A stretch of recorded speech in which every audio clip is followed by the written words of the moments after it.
Builder Hall 10 is unlocked in Builder Base 2.0, having a new defense, a brand new troop, and so much more. Now first, let's go ahead and cover everything around Builder Hall 10. You get a new defense and of course a new troop, but it's going to take you about 4,800,000 Builder Gold to go from Builder Hall 9 to Builder Hall 10. The Autos Outpost going from level 9 to level 10 is going to take you quite a bit, 6 million gold, but it's also going to take 11 days. So this might be the time to really use magic items for these, but of course, you want to make sure that that is not much of a priority since the zappies are the only thing that really gets upgraded outside of the HP. Other than this though, you also have new defense levels, which I will flash on screen alongside their prices and the time that they take, alongside some of the other buildings.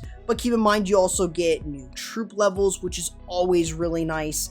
And even the walls look pretty snazzy, like a steampunk, which is exactly what Builder Hall 10 looks like. So I think it's a really cool design and it really fits the aesthetic, especially with the walls that honestly look really dang cool. Alongside Builder Hall 10, you have a new defense in the Xbow. This is actually very similar to the Home Village Xbow, but still different. Of course, you'll be able to unlock this for 4,400,000 Builder Gold for a 7-day wait time. Now, the Xbow has 5 levels, and the first 3 levels should actually look pretty relatable to Town Hall 9's Xbows. But after that, it gets to be a little bit more unique, which I like the design. Now, the Xbow here has 2 different type of modes, specifically ground, just like Home Village, and just air. You heard me right. There is no change in its range if you are hitting with a ground-only Xbow or an air-only Xbow. Air-only Xbows will not also hit ground, they will only hit air units, meaning ground units like a Power P.E.K.K.A. will be ignored.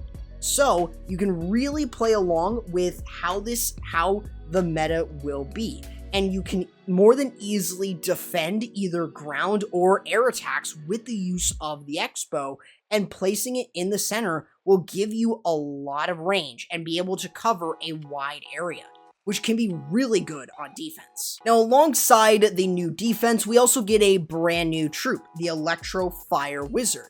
This is unlocked for 3 million Builder Elixir and will take 5 days, but once you unlock it, you will have this at level 17, meaning that you only need to upgrade this 3 times in order to have something at level 20, and of course, the ElectroFire Wizard is a really strong troop.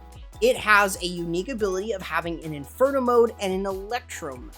This means that in Inferno mode, they're going to be really good against high HP buildings, such as the Clock Tower, the Lab, the Builder Hall, etc.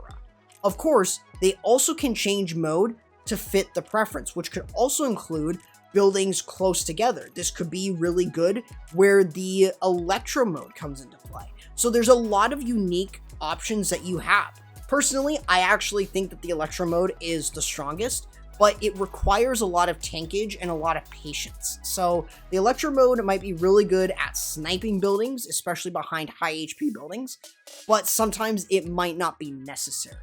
So you have to really think about that while you are using the ElectroFire Wizard.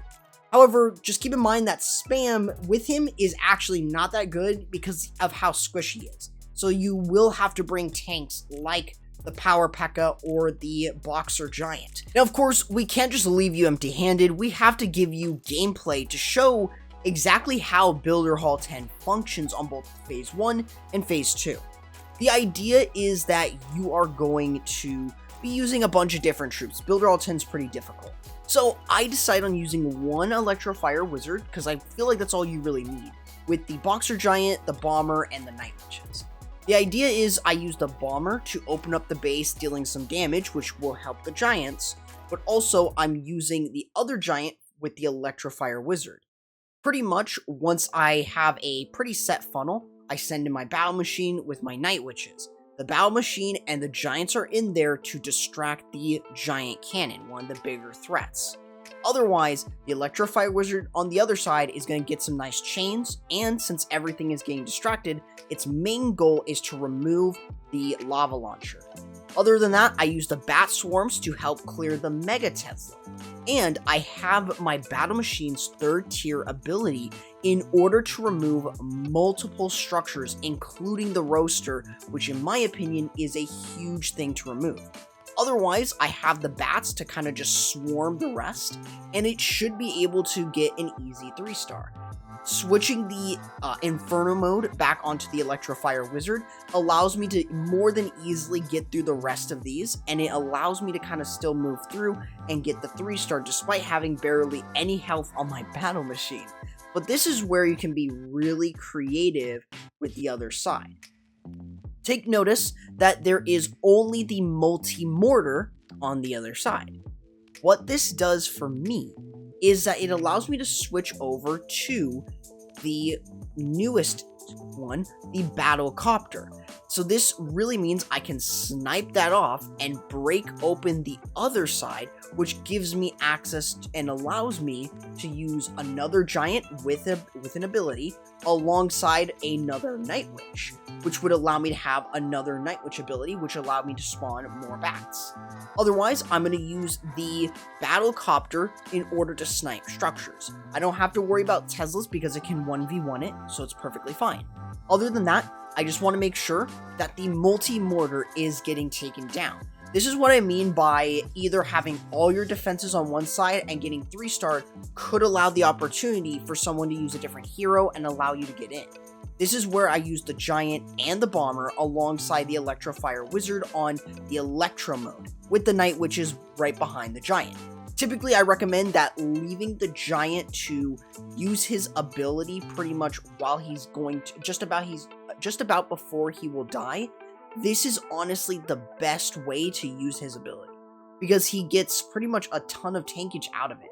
Of course, you could use it earlier, but that does mean that there is a likely chance that the Giant will die and won't really get very much tankage. So in my opinion, taking the good amount of seconds is really nice. And otherwise, having all of those troops, including the ElectroFire Wizard, really does help. It's honestly why this attack, was my favorite. It was really good, and you can just see how good Night Witches are, even at Builder Hall 10, even if you're only using 2.